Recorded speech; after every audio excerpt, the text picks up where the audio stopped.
Bon mardi matin tout le monde, bienvenue dans Du Pont le matin. C'est l'heure de notre avocat de défense, Maître Vincent Montmigny, qui est en studio avec nous autres. Bonjour Vincent. Bon matin. Comment tu vas? Ça va très bien, toi? Oui, absolument. Donc, à part des gars que tu essayes de faire sortir de prison puis de les faire reconnaître non coupables, tu essayes de défendre aussi des gens qui se font...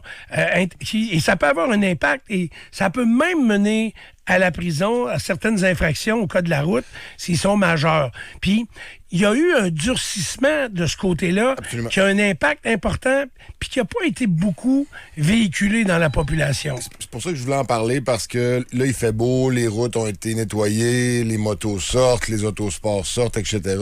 Et les gens savent pas c'est quoi les conséquences de rouler vite en voiture. Ben oui, rouler vite en voiture, c'est dangereux de faire un accident, mais il y a des pénalités à la SAC qui peuvent aller jusqu'à des tickets de 30 points. Oui. Alors, ça, c'est quand même, si tu vas à 121 km de plus que la limite de la vitesse dans une zone, par exemple, de 60, calcule-le comme tu veux, t'es rendu à 180 dans une zone de 60, c'est normal qu'il y ait une grosse conséquence. Mais c'est 30 points. Donc là, tu perds ton permis de conduire parce que tu as 15 points sur ton permis de conduire. Et au bout des 3 mois que de la suspension de ton permis, tu le repères une autre fois parce que... je pensais que la suspension effaçait tout ça. T'es pas capable d'encaisser ton bill au complet, en fait. Et c'est encore pire chez les jeunes conducteurs. C'était ça le but. Les jeunes conducteurs... Quand on était plus jeune, nous autres, tu avais 15 points d'ores et déjà, dès que tu avais ton permis de conduire. Tu pouvais même payer 50$ puis avoir un permis de moto inclus. Oui. Ça a beaucoup changé. Maintenant, il va graduellement. Au départ, les jeunes ont 4 points. Après ça, ils montent à 7 points. Après ça, à 12 points. Après ça, à 15 points. Fait qu'un jeune de 4 points qui fait un grand excès de vitesse, ne serait-ce que 10 points, mais lui, il perd son permis 2 fois, peut-être une 3e fois. Donc, c'est super sévère, ça, ces nouvelles infractions-là, qui s'appellent des... Mais c'est parce que juste les points, Vincent, c'est pas quand même épeurant. Perdre son permis, c'était épeurant, mais on dirait qu'on fait pas le lien. Oui, c'est pour ça le côté monétaire. Non, mais les points, ça te coûte de quoi? Ouais. Les points, quand tu renouvelles ton permis de conduire... C'est pas épeurant. Ça coûte cher. Les amendes qui vont avec ce que je te parle là sont très salées. On parle des amendes de 1500$ et plus. On va souvent jusqu'à 3000$ d'amende. Donc, c'est souvent là que ça fait le plus mal dans la poche. C'est bien beau de dire on fait attention, oui, tu pourrais te blesser, mais c'est quand il y a une conséquence réelle, pécuniaire encore plus, que tu fais attention. Et c'est ça que je voulais véhiculer, que c'est rendu très sévère. C'était pas comme ça avant. Avant, les plus gros tickets que tu avais, c'était des tickets de 5 à 10 points maximum. Maintenant, tu peux te rendre jusqu'à 30 points. J'ai aussi, dans ma recherche, ça, c'était une recherche... Mais t'as vu, au niveau des amendes salées, oui. Bon, là, je comprends que les points, écoute, t'es perdus, puis tu vas avoir ton permis quand tu vas avoir écoulé les sanctions. Exact. Ça veut dire que pour avoir les 15 points initiaux, faut que tu attendes quoi? 1 an, tu dis? Ou 2 ans? Pour avoir tes points, pour que tes points toi, soient remboursés, ça, c'est 2 ans après ton plaidoyer de culpabilité. Ça veut dire qu'il pourrait avoir, mettons, quelqu'un qui pogne 30 points, il va perdre son permis 4 ans s'il y a un permis régulier. Il va perdre son permis 2 fois, 3 mois, parce qu'il a perdu 15 points. Mais après ça, il va être à 1 point, à 1 point de reperdre son permis de conduire. S'il n'y a pas d'autre infraction, 2 ans après le plaidoyer de culpabilité de sa 2e infraction, il va pouvoir avoir son permis de conduire sans restriction. Parce que les points se renouvellent automatiquement après 2 ans. Sauf que si tu as un ticket de 15 points puis tu as seulement 15 points, ben tu es capable de l'encaisser. Tu vas avoir 3 mois de pénalité puis tu vas avoir un permis normal après les 3 mois. Mais souvent, ces infractions-là visent des jeunes qui vont très vite. Donc, si tu as seulement 4 points, tu en as perdu 15.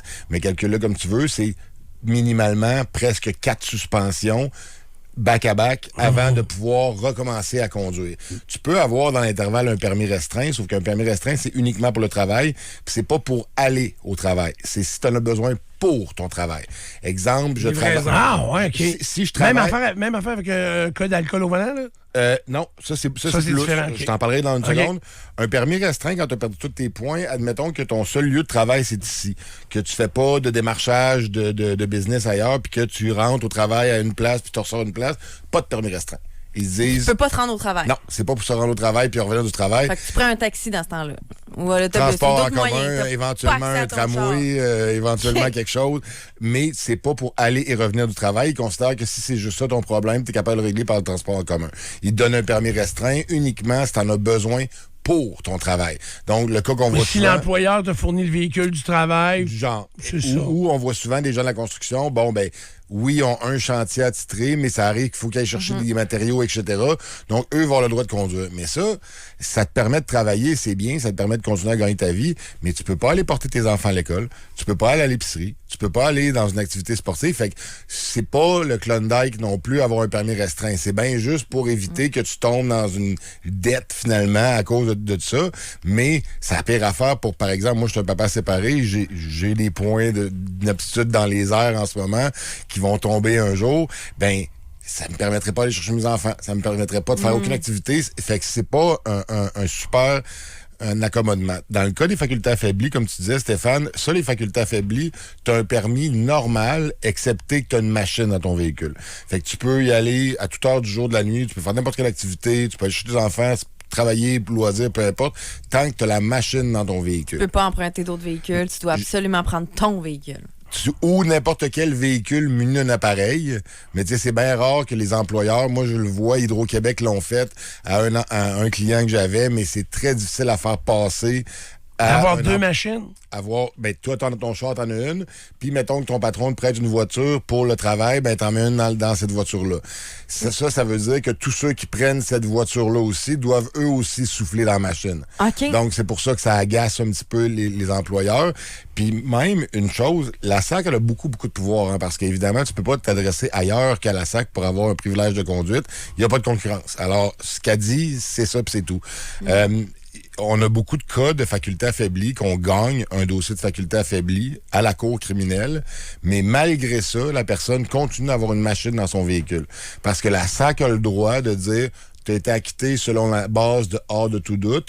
Nous autres, on marche sur la balance des probabilités, puis on considère que tu es un risque pour la société. Donc, tu gardes ta machine. Puis t'as pas moyen de contester ça dans un tribunal administratif ou dans autre chose. C'est ça que tu peux faire. Ça doit être rare, ça, Vincent. Tu peux aller, c'est assez rare, mais moi, je l'ai vécu. J'ai acquitté un gars d'une faculté affaiblie. Il m'a rappelé, il m'a dit la SAC veut pas que j'enlève ma machine avant 2 ans encore.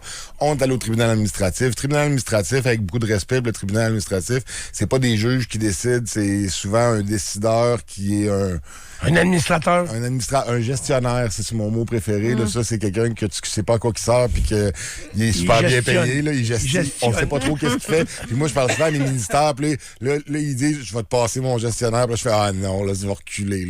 Là, c'est sûr, je vais reculer. Alors, on l'a fait. Puis finalement, ils nous ont dit, ouais, mais la SAC a des pouvoirs pour ça, de continuer à imposer ça. Parce que quand tu es accusé de faculté affaiblie, si t'es en haut de 160 mg, tu as une évaluation du risque obligatoire à faire, qui est une évaluation assez bien faite pour savoir si tu constitues un risque pour la société avec ta consommation d'alcool.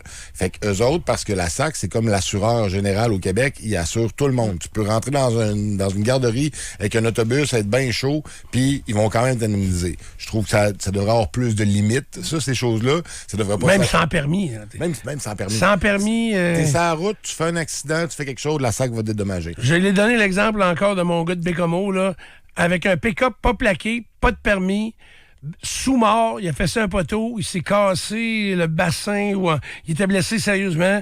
Ils ont payé de A à Z, ils ont même remboursé son linge. Ah ouais, c'est fou, raide. Et ils payent bien la SAC aussi. Ah puis, là, si c'est plus apte au travail, ben ils vont t'indemniser en fonction du revenu que tu faisais à ce moment-là. Donc, c'est des fortunes. D'ailleurs, si vous demandez pourquoi il y a des pancartes de chevreuil sur les prochains kilomètres ou d'orignaux, des fois, on se dit comment ça qu'ils ont mis une pancarte là. Ça, normalement, c'est quand il y a eu plus que 2 accidents à cet endroit-là liés à un animal sauvage, parce qu'on revient à la base que je vous disais, que la SAC est l'assureur officiel des personnes qui circulent en voiture. Donc, quand ils ont eu 2 fois à payer pour un chevreuil dans un windshield, ils mettent une pancarte. Donc, c'est pour ça, j'ai appris ça récemment, je me le demandais, sur la base de quoi qu'ils disaient ça. Moi, je suis un chasseur, je me disais... Comment ils font pour mettre des pancartes? Je dis, nous, on se fait en face à être dans le bois pendant une semaine à faire pipi dans une bouteille, puis à pas avoir d'odeur, puis tout. Puis non, eux autres, ils mettent une pancarte, puis des fois, ils disent même risque élevé. T'es comme, mais je vais aller chasser là. Moi, d'abord, risque élevé de chevreuil. Je veux dire, let's go. Je voulais vous parler aussi de... Attends un peu, là. Ça va trop vite. Je veux qu'on revienne sur une affaire. Vas-y. Je reviens au début. le jeune ou peu importe qui, avec un très grand excès de vitesse, puis là, il te pogne la totale. T'as dit, mettons, ça peut aller jusqu'à 30 points, c'est le maximum, et les amendes sont très salées. À l'occasion, quand dans le journal, ils n'ont rien à faire, ils vont nous pondre un article sur un gars qui a roulé dans le parc à 175 ou 200 km/h, puis il a pogné 2000 $ d'amende. Si il n'y a pas une scène, à quel point l'amende reste sur ses épaules puis qu'on ne l'efface pas? J'ai l'impression que quand tu additionnes des amendes, puis il y en a qui, je dis 2000, puis il y en a que ça peut être encore plus d'argent que ça parce que en plus, il n'était pas plaqué ou ci ou ça, il y avait une interdiction de conduire. Donc, ça peut monter à 5000 $ et même davantage. Qu'est-ce qui fait si le conducteur, c'est un jeune, il n'y a pas une scène, qu'est-ce qui arrive avec le montant d'argent? C'est un cas de just too bad parce que si tu payes pas ton ticket, à un moment donné, il t'envoie un avis pour te dire si tu payes pas, on va suspendre ton ticket. Et finalement, si t'as pas rien payé, si t'as pas pris des arrangements. La plupart du monde prennent des arrangements pour payer leur ticket parce que c'est faramineux, là, comme il y en a là, des gens là, qui doivent là, des 5-10 000 $ d'amende, puis ils payent par mois, comme des installations. Des paiements par mois. S'ils sautent un paiement une fois, ils vont devoir le rembourser en double. S'ils sautent un paiement 2 fois, il y a une conséquence. Mais il y en a que c'est faramineux. Là. Des fois, on est au greffe du palais de justice, puis on entend, il dit, je vais mettre un 400 sur mon dossier. Puis tu dis, t'en as combien? 400 sur ton dossier, puis c'est rien qu'un paiement. Je n'ai pas 10 000 $. Parce que ça peut monter assez vite, comme tu dis, c'est une combinaison. Mais dans l'arrangement, tu n'es pas en train de me dire c'est un arrangement pour diminuer la dette totale. Le montant total restera toujours le même. Toujours. OK. Parce que des fois, dans d'autres cas, devant le tribunal, quand tu vas être mis à l'amende, mettons... je sais pas pour voie de fait, mais quelque chose. Pis, mettons, criminel, t'es mis à l'amende puis t'es pas capable de payer. Des fois, ils vont mettre l'amende selon la hauteur. En tout cas, le nombre de fois où j'étais dans les salles de cours où j'ai vu que le juge avait adapté l'amende aux capacités de payer de l'accusé devant lui. T'as raison parce que une peine, c'est individualisé.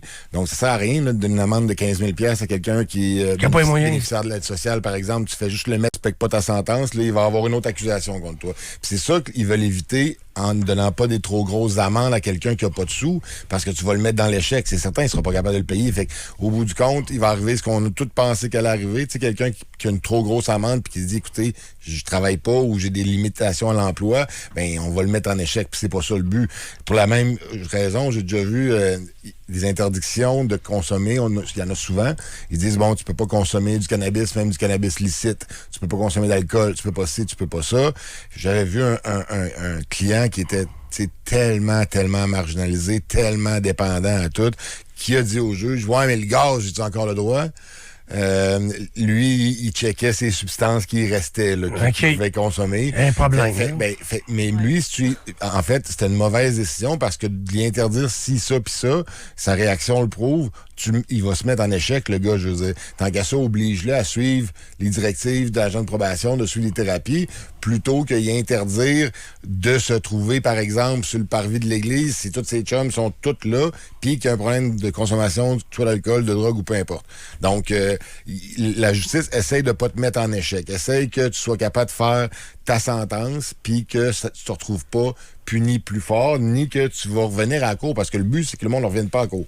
OK. Est-ce que, maintenant, si on parle encore de l'augmentation des peines et de la sévérité des infractions au cas de la sécurité routière, grosso modo, là, à quel moment ça commence à faire mal? Tu sais, un ticket de vitesse, si t'es 10, 20, 30 km/h au-dessus de la limite de vitesse, même dans une zone de 50, c'est un ticket avec des points, mais... Pas si pire. Mais pas tant que ça. Pas le fun, c'est pas le fun.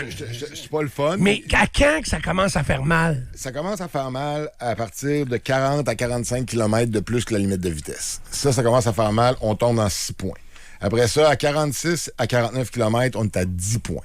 Des fois, là, juste 1 km, là, parce que la classe précédente, c'était 45 km, c'était 6 points. Mais là, à 46 km au-dessus de la vitesse, t'es rendu à 10 points. Après ça, ça s'en va à 14 points. Donc, c'est vraiment dépassé parce que ça fait du sens. Puis quand c'est le double, lui, il fait... Parce que le double de la limite, ça aussi... En fait, ils disent pas le double de la limite égale tant de points. C'est par tranche de kilomètres de trop que tu as les tranches. C'est 21 à 30... Là, je fais un petit scoop. En bas de 21 km de plus que la limite de la vitesse dans une zone de 100, il n'y a pas de ticket possible de donner. Parce que c'est de 21 à 30 km, c'est la première classe. Elle vaut 2 points. De 31 À à moins que tu 30... fasses chier la police. Ouais, Là. à moins... Sois baveux, puis tu vas voir qu'à 3 km/h, il peut t'en donner un. Il peut t'en donner un, sauf que c'est excessivement rare, puis tu vas arriver à la cour, tu vas réussir à le négocier, parce qu'on fait ça, nous autres avocats, souvent, ce qu'on va faire, tu prends un ticket de 10 points, mais on va te le régler pour 6. Puis on te charge en conséquence de ça. Souvent des camionneurs ou des gens qui travaillent dans le transport, que leur employeur dit, tu peux pas perdre plus que tant de points, sinon tu peux plus être assurable pour nous autres. Les camionneurs, leur point d'inaptitude, là, c'est toute leur vie, là, c'est... Toi, tes étiquettes personnelles, à toi, t'es as-tu contestées? Oui. T'es pas obligé d'en parler, là. Oui, T'as rien qu'à me le dire, chose. Je bénéficie un petit peu de ma position, là. Pour les négocier. Pour les négocier, c'est sûr que ça va peut-être mieux, là, quand j'ai négocié moi. Mais pas au moment de l'infraction. Tu dis non. pas, hey, je suis avocat, puis tu vas voir mon cas. Mais je pense qu'il va t'en donner une plus salée. Il va m'en donner 4, là. Sinon, j'ai des policiers que je connais super bien, puis que c'est déjà arrivé, là, que le gars, il me reconnaissait, puis il disait, hey, tu m'as donné un bon break à la cour l'autre jour, pas parce que je l'ai laissé aller. Ça servait à rien d'y rentrer dedans. Puis reconnaissant, puis il dit, gars, j'ai une discrétion, je te le donnerai pas. C'est sûr que s'il me va passer à 200 sur Amel, il va me... C'est certain. Puis c'est la pire affaire de dire, je suis avocat. Je l'ai déjà fait quand j'étais jeune, beaucoup plus jeune. Tu vas voir, je suis avocat. Il a dit, oh, ben, t'as peu. Redonne ton permis jeune. On va te graisser ça encore un peu plus. Mais il y a des infractions aussi, là, que j'ai été surpris de voir qu'il était maintenant criminalisé. Comme c'est des comportements qu'on fait souvent. Tu sais, mettre les breaks d'en face, là, pour pas dire un autre mot, là. Tu sais, donner un coup de break parce que la personne te suit de trop proche, là. Ben ça, là, ça vaut 2 points. Okay. Quand même, hein? Ben, tant mieux. Ben, tant mieux. Ben, eux qui font de la rage au volant. Ben, c'est ça. Puis là, ils ont commencé à baliser ça. Accélérer quand un autre véhicule veut te dépasser. Ça aussi, c'est... Bonne idée. C'est dangereux en plus. Hey, ça. c'est tellement dangereux. C'est tellement inconscient de faire ça. Puis je veux dire, t'allais à cette vitesse-là, je m'en vais te dépasser. Moi, qu'est-ce que ça peut bien te faire? Accélère pas. Puis on voit ça tous les jours, là, sur l'autoroute, le sol. Ça vaut 2 points aussi. Vous rappelez-vous, quand on était jeune, souvent, il y avait des chars, là, avec un trou pour le pneu là, en arrière, là, un station wagon. C'est un véhicule qui était long, avec une, puis il y avait un trou où est-ce qu'on se mettait souvent. Je me rappelle, moi, avoir fait des bouts de char dans le trou avec mes cousins. J'étais dans la valise du char, mais la valise communiquait avec la cabine. Exact. Ben ça, c'est plus possible du tout. Ça vaut 12 points, ça. Ouais, et même chose que si tu es dans la boîte du pick-up. Dans la boîte du pick-up, c'est 12 points. OK. Fait que, ils ont bien balisé, mais c'est des choses qui se faisaient communément avant, surtout en milieu rural. Je veux dire, moi, du monde dans une boîte de pick-up qui se déplace d'une place à l'autre, j'ai déjà vu ça. Là, mais en Floride, aux États-Unis, ça se fait encore. En boîte, ça 95. En Beauce. Gang de malades. Les États-Unis en Beauce, ça se fait. Là. Moi, c'est drôle.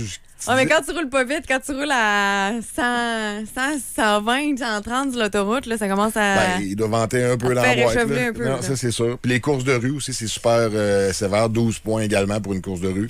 Ça, c'est normal. Ils ont bien balisé, pareil, parce qu'ils sont allés où est-ce que ça faisait mal puis qu'il y avait le plus d'accidents. Puis là, ils essayent de mettre un prix fort en termes de points aux infractions pour dissuader le monde de faire ces actions-là. Mais mettons, toi, en tant qu'avocat, t'as quelqu'un qui t'appelle, hey, je me suis fait arrêter parce que j'ai fait une course de rue, par exemple. J'ai besoin que tu me défendes, je peux pas me permettre de perdre 12 points. Tu peux-tu vraiment défendre ça? Ça dépend c'est quoi la preuve, ça dépend c'est quoi est-ce qu'ils ont été vus par des policiers faire la course de rue. Puis on voyait ça avant dans le temps des courses, là, du monde qui botchait aux lumières. Là, on a tout vu ça dans la vie. Mais ça a été dangereux, j'ai eu des accidents aussi, puis il y a eu des conséquences. Ça, c'est la réaction. Les choses qui se faisaient, ça se faisait conduire chaud. Ça doit pas être tant défendable non plus.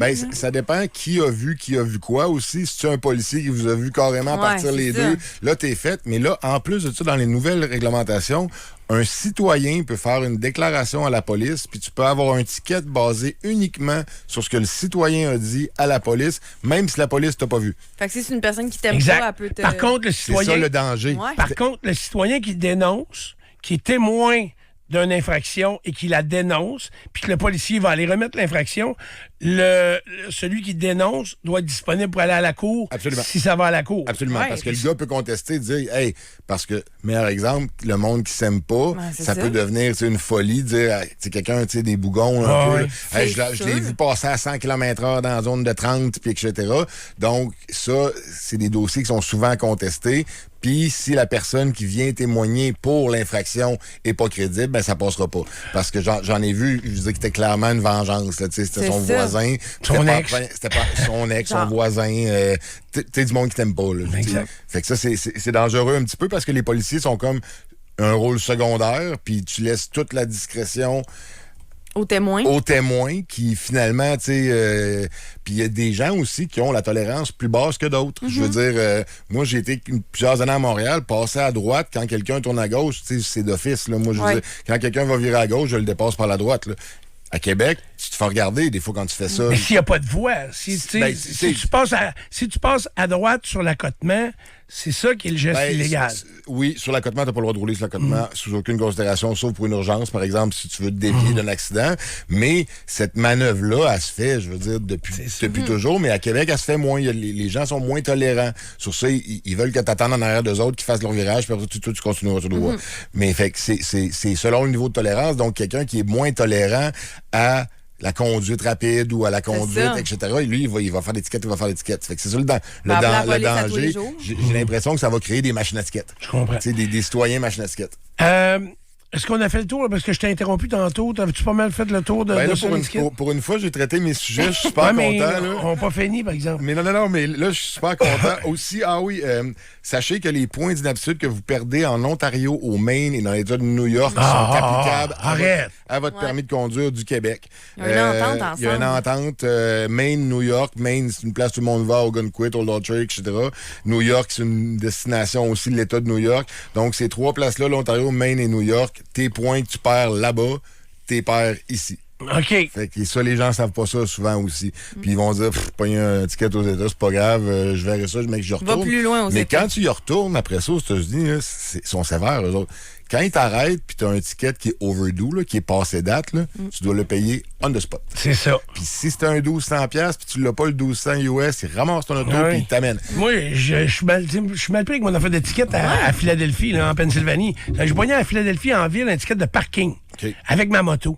Fait que je suis pas capable de le payer. Tu pourrais le payer? Oui. À moins que je te le donne. Tu pourrais me le donner. Je vais regarder ça. Sûrement en arrière de ton ticket, il y a les modalités que tu peux envoyer un chèque. Non, je le sais, j'ai regardé ça, mais on a checké. Ah, mais il est pas sur le bord de la coupe aux lèvres là, d'appeler. Tu sais, comme le processus de trouver à qui parler pour envoyer ça. Parce que ce qui peut t'arriver aux États-Unis sont plus sévères, justement. Tu peux avoir un warrant, un mandat d'arrestation pour des factures impayées liées au code de la route là-bas. Fait que également une autre des payages, j'ai pas payé aussi encore. Puis une autre affaire, moi aussi j'ai payé un payage, c'est à 40 sur je pense le pont de la 45 à Montréal. De la 25. De la 25. Le pont de la 25. T'as reçu une facture de 12$? Oui, puis là, il est rendu à 75$ parce que je suis pas capable de la payer, je sais pas où elle la payer. Ouais. J'étais arrivé à la banque avec ça. Lis en arrière les conditions de paiement. Mais là, je reçois un autre avis, puis là, je me dis, Christy, qu'est-ce qui va m'arriver avec ça? Genre, allez voir sur le site web. Je suis barré, genre, du pont de la 25, là, moi, là, parce que je passe souvent par là, je trouve que ça va plus vite par là, à Montréal. Fait que il y a ça qu'il faut que je gère aussi. Fait que sinon, Changement de dossier complètement. Oui. Ça fait 4 meurtres qui arrivent à la prison de Donnacona, qui est un centre de détention maximum où les plus grands criminels du Canada, parce que c'est une prison fédérale, sont réunis. On le sait qu'il y a des gangs de rue qu'on tente de séparer, mais quand tu as le Arab Power puis Arab je sais plus quoi, les centres... Et avec les conditions de détention qui sont de plus en plus difficiles dans le sens où on manque de place puis on manque de personnel, fait que c'est difficile de garder une belle séparation entre tout ça. Je reviens aux 4 meurtres. J'ai l'impression que depuis le début de l'année ou des derniers mois, il y a eu 4 meurtres. Il n'y a eu aucune accusation de meurtre qui ont été déposées. Je pense qu'il y en a eu pour le meurtre de M. Cabucci, le premier meurtre qui était comme un des fondateurs. Du Arab Power. Oui, du Arab Power. Il y aurait eu des gens d'accusés, mais normalement, il n'y en a pas de gens d'accusés. C'est très difficile en prison, les gens parlent pas. Il n'y a pas de témoins nulle part. Oui, mais il doit y avoir des caméras partout. Il y a des caméras pas partout. C'est ça l'affaire. Il devrait en avoir partout, mais il n'y en a pas partout. Puis normalement, les meurtres se commettent aux endroits, les gens le savent, ceux qui sont mal intentionnés, qu'il y a un angle mort à telle place ou à telle place. Là, ce qu'on assiste en ce moment au Québec, qu'on n'avait jamais vu, mais qui se fait depuis les années 70 aux États-Unis, c'est l'émergence des gangs de prison gang, et qui collent des shots de l'intérieur vers l'extérieur et que finalement, ils sont là à vie, mais que le pouvoir décisionnel de la gang n'est pas dans la rue et en prison. Puis ils ont leurs soldats à l'extérieur. C'est ce qu'on voit. Et c'est à peu près ça qu'on pourrait blâmer les meurtres des Arab Power, c'est que les personnes au sommet ne relayaient pas bien ou ne relayaient pas de la bonne façon l'information à la rue. Au terrain. Mais au terrain, exactement. Mais c'est rare qu'il y en a autant. Et là, effectivement, ça brasse énormément de là.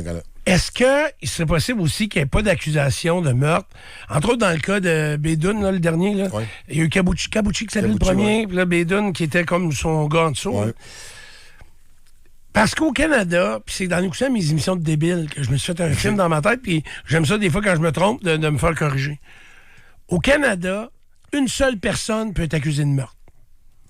C'est assez. Est-ce qu'on peut être accusé de 2 personnes d'avoir tué une personne? On peut être accusé de 2? Moi et Nico, on se pitch toi puis on commence à te poignarder les deux. À quelle heure? Puis, t'entends là? Oui, mais, c'est pas le coup de couteau fatal qu'on va chercher à démontrer. Parce que c'est une aventure commune.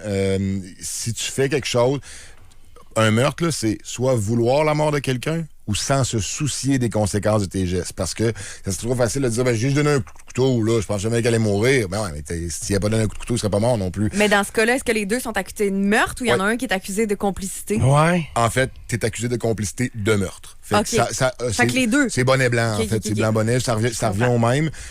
Parce que je me disais qu'il y a tellement des caméras quand même, je pensais partout en prison, que s'ils sautent, comme le dernier décès, Bédune, je me dis, ils sautent à des coups de couteau dans la tête. Mais s'ils sautent à 4 ou 6 dessus, puis qu'on voit pas, tu sais, il y a un amoncellement de monde, puis qu'il y en a un dans la gang qui le poignarde à ce moment-là pour y enlever la vie, là, t'as beau voir les images, tu vois c'est qui les 4 gars, mais lequel l'a poignardé? Ils vont, normalement, c'est sûr que si t'en vois pas un qui fait rien, mais normalement, ils vont accuser les 4, puis ils vont démêler ça une fois rendu à la cour, parce que de toute façon, quand tu t'engages dans une activité criminelle volontairement, je veux dire, si la personne meurt parce que vous étiez 4 à lui donner des coups de pique dans la tête, ben, t'es aussi coupable que celui qui a porté le dernier coup qui a été lui fatal. L'autre problème qu'il y a en détention, c'est que les plaignants, ils se plaignent pas souvent. Les victimes, quand ils meurent pas, ils portent pas plainte. Ah non? Très rare. C'est très, pas des chioleux. Pas ben. C'est pas des parleux. Moi, j'en ai vu des gens là, manger des volées monumentales, là, avoir des plaques de métal d'en face, puis tout. Puis quand la police arrive, il dit, bon, tu vas se dire qui a fait ça? Oh, je suis tombé. Ouais, c'est ça. Je suis tombé 8 fois, là, mais tu sais, je suis bien maladroit, moi. Il fait que, contrairement à dans la population générale, dans la vie, où est-ce que quelqu'un qui a un crime qui est commis contre lui va vouloir être dénoncé, là-bas, comme c'est très mal vu, c'est l'omerta, c'est le silence, ben c'est difficile d'avoir des condamnations, c'est encore plus difficile d'avoir des accusations. Parce que pour une accusation, ça te prend quand même un plaignant. Le gars à Donnacona, là, il a une sentence de 25 ans minimum, une sentence à vie avec un minimum de 25. Il a commencé ça il y a 2 ans. C'est quoi l'impact d'être accusé de meurtre là, sur sa sentence? Pas bien, je veux dire, il est déjà là pour la vie. Puis ce que les gens savent pas, c'est quand tu es éligible 25 ans, là, tu sors pas normalement à ta première éligibilité. Là. Ça, c'est un chiffre que tout le monde pense qu'un meurtre vaut 25 ans, puis tu sors automatique après 25 ans. C'est pas vrai. Il y a du monde qui sont maintenus en incarcération bien après le 25 ans. Je serais curieux de voir les pourcentages, Vincent. Mais je te le dis qu'il y en a plusieurs qui sortent pas. Moi, je me fais souvent dire, laisse faire, parce que des fois, on se bat pour l'éligibilité. Des fois, on va avoir un meurtre 2 avec une éligibilité à 15 ans ou à 10 ans, puis ils disent arrête de te battre pour ça, on sortira même pas après 10 ans. Ils font des réévaluations, etc. Ça, c'est ce que j'ai entendu, mais j'aurais tendance à croire que c'est vrai. Mais mettons, dans le cas d'une attaque meurtrière dans une prison, le gars, il a déjà 25 ans, il va avoir une autre conséquence pour ça. Ça va-tu se rajouter un 25 ans de plus pour revenir à 50 ans ou c'est genre 25 ans, c'est la peine maximale? Ça a été essayé ça, récemment, là, des cumuls, des peines, parce qu'aux États-Unis... C'est arrivé avec le gars de la mosquée. Exactement. Bon, la poursuite plaidait des sentences non pas concurrentes, mais consécutives. Parce qu'aux États-Unis, c'est ça, tu vois des fois des chiffres de fou. Là, c'est ça, genre 150 ans. Le gars pogne 150 ans. Je veux dire, c'est bien rien pour dire que tu dis pas tu vas rester là pour toujours. C'est une façon polie de dire tu sortiras pas. Ici, on n'a pas ça. On arrête à 25 ans l'éligibilité. En fait, tu es sentencé à vie. C'est une sentence à vie, mais nous, on a un programme d'éligibilité selon plein de conditions qui va te rendre éligible après 10, 15 ou 25 ans. Donc, la personne qui commet un autre meurtre en prison, par exemple, elle va avoir une autre sentence à vie par-dessus sa sentence à vie, puis va avoir peut-être une autre éligibilité de 25 ans après ce meurtre-là. Mais à vie, c'est 25 ans. Après 25 ans, on reconsidère si tu es prêt à sortir. Tu es éligible. Éligible, mais ça veut pas dire que tu vas sortir nécessairement. C'est pour ça que je voulais dire, parce que les gens ont l'air de penser que c'est automatique que tu sors après 25 ans. Mais c'est pas vrai. Ça dépend de tout. Mais tu peux-tu devancer le 25 ans? Des fois, il me semble qu'on a vu ça dans le cas, dans certains cas, des fois. Il existe une procédure particulière, là, c'est un appel au ministre. Là, c'est que si tu as vraiment été un bon détenu... T'as rien dans ton dossier. T'as rien dans ton dossier. C'est certaines personnes qui se qualifient, je pense, qui ont arrêté cette opération-là, mais si tu as été sentencé en dedans de ces années antérieures-là, tu peux t'adresser pour avoir une réduction de peine parce que tu as un bon comportement, parce que c'est ça, toi tu parles de quelqu'un qui tue quelqu'un, mais lui va avoir une conséquence, mais des gens qui font rien, non, c'est ça, exact. Même qui vont aller à l'école, etc., qui ont dans la tête de se réhabiliter dans la société, ben eux, on leur donne des breaks. Mais si tu fais de quoi comme ça en prison, tu vas changer de sécurité. Tu vas aller au super maximum. Tu vas aller... Au Québec, il n'y a pas de super maximum. Il y a des USD. À Donnacona, c'est un USD, une unité spéciale de détention. Ça, tu vois pas personne. Tu es dans ta cellule toute la journée. Tu sors 1 heure dans une espèce de cage en béton que tu vois le soleil en haut. Puis tu es tout seul dans ta cage en béton avec une balle. Okay. C'est ça qui te donne. C'est ça ton activité quotidienne. C'est pitcher la balle sur le mur. Elle doit être longtemps, là, moi, je trouve, comme mais c'est ça de la détention. Ça, c'est quand tu es vraiment un cas à problème. Tu as eu des problèmes dans ta détention antérieure où tu viens de reconnaître un crime, là, il va resserrer à vis. Aux États-Unis, tu as des super maximums où est-ce que là, tu vois jamais la lumière du jour. Il y en a que c'est... Moi, j'écoute souvent les émissions, j'aime bien ça, les pires prisons du monde. Là. Puis il y en a beaucoup, on serait surpris, mais aux États-Unis, des pires prisons du monde. Pas parce qu'ils sont sales puis sont 25 dans les cellules, comme par exemple à Sao Paulo, etc. Parce que la façon dont ils traitent les individus qui sont là, par exemple, sont penchés par en avant avec un bandeau sur les yeux. Donc, il n'y a pas une chance qu'ils se situent une espèce de plan de s'échapper. Ils côtoient jamais. Les autres détenus? Jamais. Jamais tu vas voir une autre personne, outre que ton garde, puis tu vas juste voir lui. T'as intérêt à bien t'entendre avec, puis tu sais, sûrement... Puis même à ça, il doit pas te parler bien. Ça doit pas être la grosse jasette. Non. C'est pas privatisé aussi, les prisons? Oui, absolument. Ça, c'est un très bon point, Nico. Et ça fait que ça fait des plus belles prisons aussi, des plus grosses prisons, parce que c'est souvent un partenariat public-privé. C'est-à-dire que le public le construit, le privé le gère.